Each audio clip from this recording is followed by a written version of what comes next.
Can I ask a question? Sure. I don't know. Sorry, I can't find the raise hand here, but sorry. Well, Patrick, thank you very much. It was very interesting, and I've been looking at this localization landscape theory for years, and I still fail to understand fully the meaning of that. I have two questions. So the first is that how difficult it is to calculate the landscape. Is it the same effort as calculating the modes, or is it a lot easier? Like, is there an advantage in? Yeah, sure, for sure, it's easier. I mean, this one single calculation, you solve the problem. I mean, this quite simple to do. When the landscape is complicated, it's difficult to really draw this line, these valley lines. Okay, so that needs some expertise to do it. It's not easy. And this is done in the group of Marcel Filoche. So that was the case for the random system that I presented. But for sure, I mean, this is, I'm not talking about calculation here. What I wanted to show you is that this is a very simple measurement, actually. I mean, you just apply a uniform deformation in your system and you get the full information. I think that's remarkable because otherwise you have no clue or where actually is this confining potential. I mean, there is no indication, there is nothing in the random system that can give you actually information on that. And this is the beauty of this landscape theory. And this is done in a simple measurement, actually. That's what I wanted to show here. Can I ask a second question, Sebastian? Sure. If I can quickly. So when you show the mode of localization in the last part of the talk, the two different modes, they look to me very similar to sort of the form band edge state that you form in a periodic structure when you have special correlation. So like one usually is airy mode, one is the dielectric mode. Yes, are they the same kind of modes? The same kind of mode, except that here we are actually in the disorder system. So at the edge of the gap, what you find is that you have very sharp localized modes near the edge, and that's the mode that we are investigating here. And they have the same type of structure, depending if you are at low K or high K. Okay, thank you. Okay, great. Any more questions? I'm sure there are many questions. May I ask a question? Sure.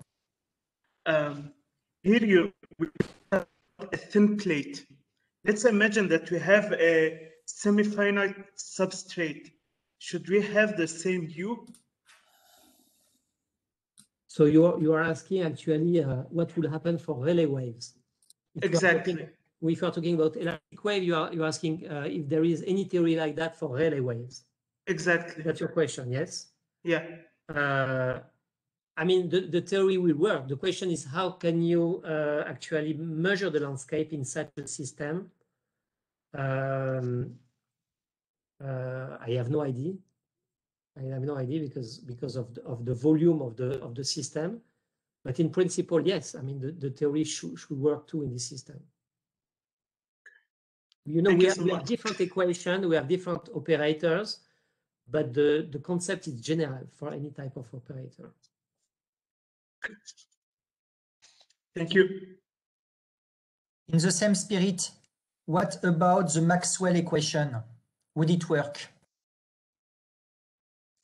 So actually, that's what they are working on, and that's not an easy task.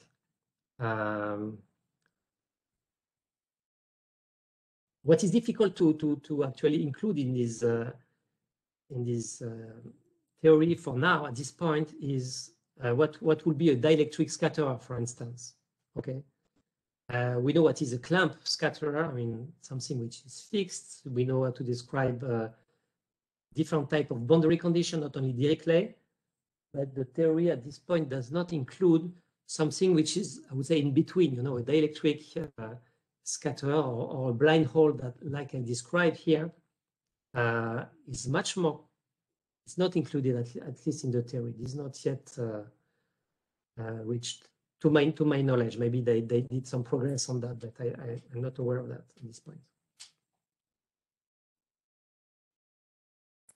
So Maxwell, yes, but it depends on the structure that you are considering. Okay. So the wave equation, like I show you, I mean, you can describe, for instance, the case of a membrane, same type of equation. Okay. You can actually get the landscape. You can get the landscape for a Maxwell system with boundaries. That's okay. But as soon as you start to introduce variation in the dielectric constant, refractive index, then this is not yet included. I've got another question. So you mentioned that this works for elliptic operators. So what about a parabolic operator? Let's say a diffusion system. How would that work? Yeah, I have no idea. I don't know how to answer this question. This is a condition. I guess it's a condition here in the theory, but I'm not the theoretician here, so I will not be able to answer that question. I will ask them. I will let you know.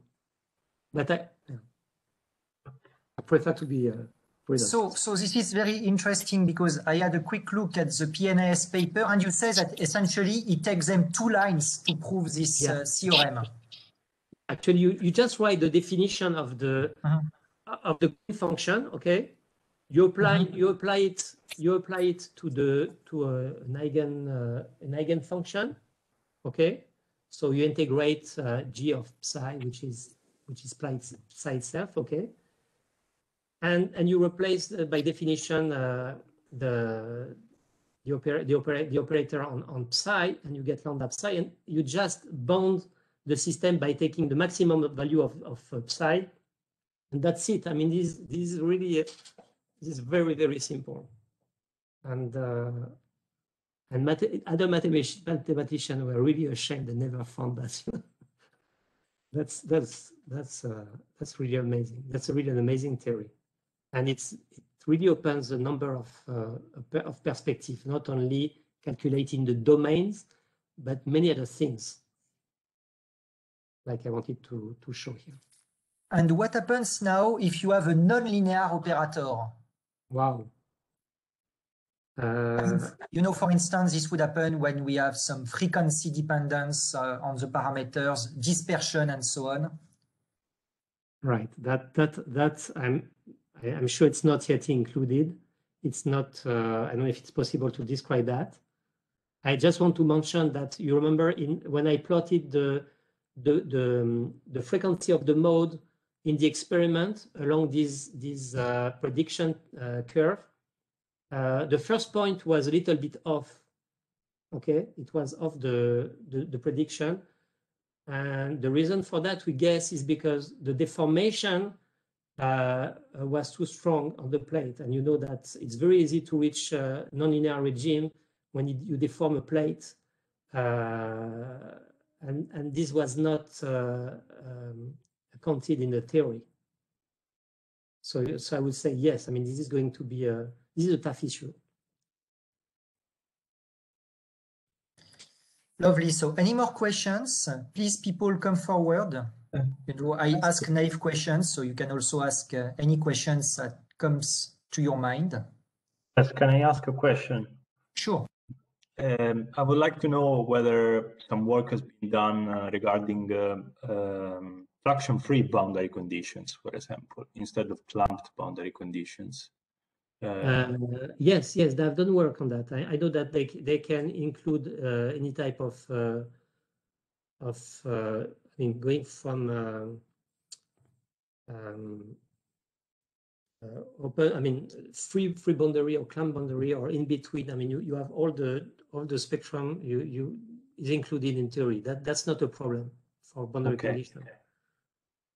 And I guess then experimentally you would need some sort of non-homogeneous deformation in order to get the landscape. But yeah, I'll have a look. Yeah, that's you can imagine. Yeah, you can imagine in the landscape to do that. The way we do it using pumping the system, I mean, to have a pressure on the plate will not be possible because somehow you need to block the plate. You know? But you can think about a different way. I don't know, maybe under water pressure. I don't know, some way to put the system with free boundary condition and measure the landscape. Okay. But the idea is here. I mean, this is, I think there is a strong potential. There is a lot to explore here. Okay. Thanks.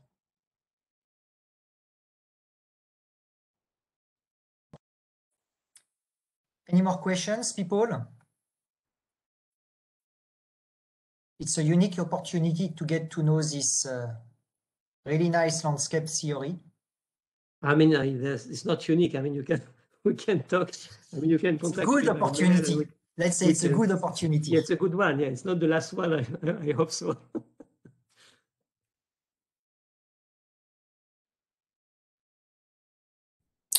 Sebastian, can I ask a question? Sure. Please, Mohamed. I have like, thank you for this nice talk. I have like, thank you, Mohamed. Hi, how are you? Good, thank you. So I just have a simple question, like, does this theory works only for like Kirchhoff law model, or it can work for Mendelian model, for example, for thin plates? Or the theory in itself is completely independent of the equation. The theory works on any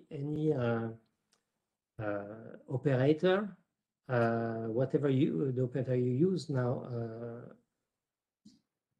I mean, this is not equation dependent. That's what I would say. That's how I would answer the question. So yes, I mean, if you start to introduce the physics of the plate in more details, I don't see why the theory should not work. But at some point, yeah, I don't see why. If you know how to measure the landscape, then maybe the measurement of the I mean, how to translate the equation of U, LU is 1 equal to 1. In the case that we are addressing here, it's very simple. You just apply a uniform deformation. The question when you go to Maxwell or to other equation is how do you translate this equation in terms of experimental realization? Okay, so that's where we expect a difference. okay, but fundamentally the theory is the same. But if I refer to this theory, it's a scalar equation that they have, because when Mohamed mentions Midlin, the unknown of the problem is a vector. It's a vector field. Yeah, you're right. Yeah. No, maybe it's more complicated. I don't know.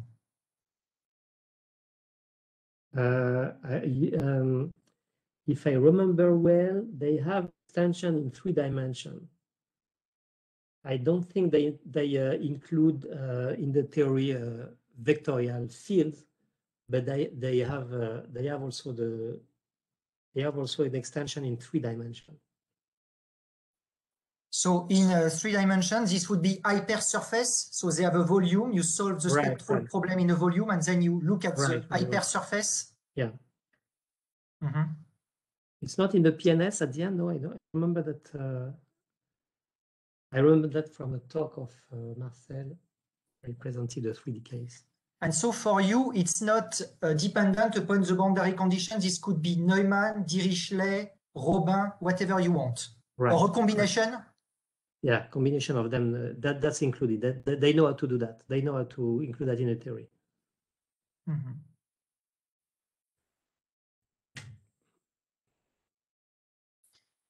Another naive question, what about water waves?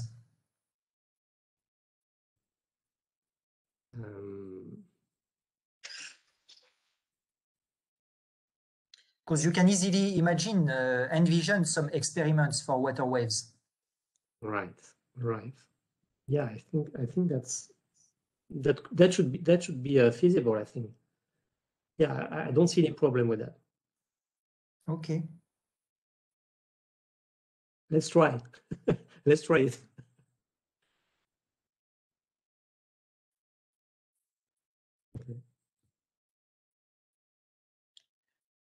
Okay, so may I ask one more question, if you please? of course, you're more than welcome. Just one more question. Let's say we have so many modes. We have our random system. We have so many modes. Does the theory include all the modes or just fluctual modes? You mean a different mode of propagation inside the plate? Exactly. I think that's linked. It is linked the previous question to consider the exactly. I'm just following. Yeah, that's just yeah. I mean, for what I presented, we are considering only vertical displacement of the field. Okay, so yes, this is a scalar approach. Yeah, I mean, then you can go to more complex system, more complex description of the system. I don't limit of the model at this point, but that should be I don't know. I prefer not to say anything, but as soon as you enter the vectorial problem, it starts to be extremely complex. Thank you. At some point, you mentioned the work of Simon Felix with these fractal boundaries. Right. This landscape theory would apply to very bad boundaries for your domain? Yeah, exactly. Yeah, sure. Ah, okay. So even if the boundary is not regular at all? Yeah, sure. Yeah, doesn't have to be regular. Ah, yes, okay. this type of problem can be directly described by this theory. Ah, okay. Very interesting. Yeah.